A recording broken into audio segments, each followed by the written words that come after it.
people could actually eat to feed to our livestock, and we could be using food waste in the form of foodstuffs.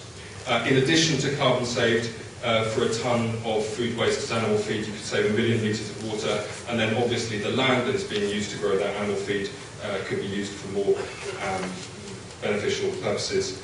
And of course you can avoid deforestation by not buying 40 million tonnes of soya that we currently buy from South America to feed to our livestock. And it would relieve pressure on global food supplies, because you're not then using these commodity crops to feed livestock, you're using food waste which is actually there. From a financial perspective, creating pork rather than gas also adds up pretty well.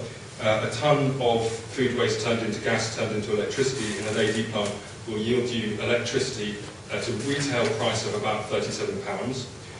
If you turn it into pork by feeding it to a pig, it will yield you pork of £330.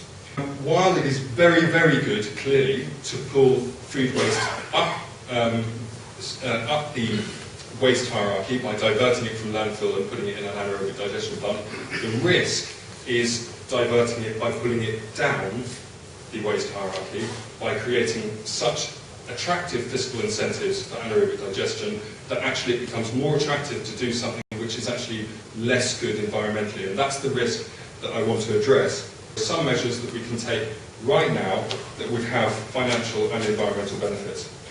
Supermarket food waste. It actually very clearly specifies in the UK guidelines on the legislation, the animal byproducts legislation, and in the legislation itself, that food waste from supermarkets is a permissible form of foodstuff. So all of that bread and that fruit and other products, as long as they don't contain meat, can be fed to livestock. And yet none of the supermarkets are doing it. Why not? One of the reasons that, for example, I'm doing consultancy for one of the supermarkets now, they've tried to do this. It's economically attractive because instead of spending 80 quid a tonne to dispose of it through anaerobic digestion or incineration or whatever, you can actually sell the stuff to a farmer for 20 quid a tonne or so forth. This would have substantial savings. So what's stopping them? One of the main things that are stopping them is actually the animal health authorities and the local councils.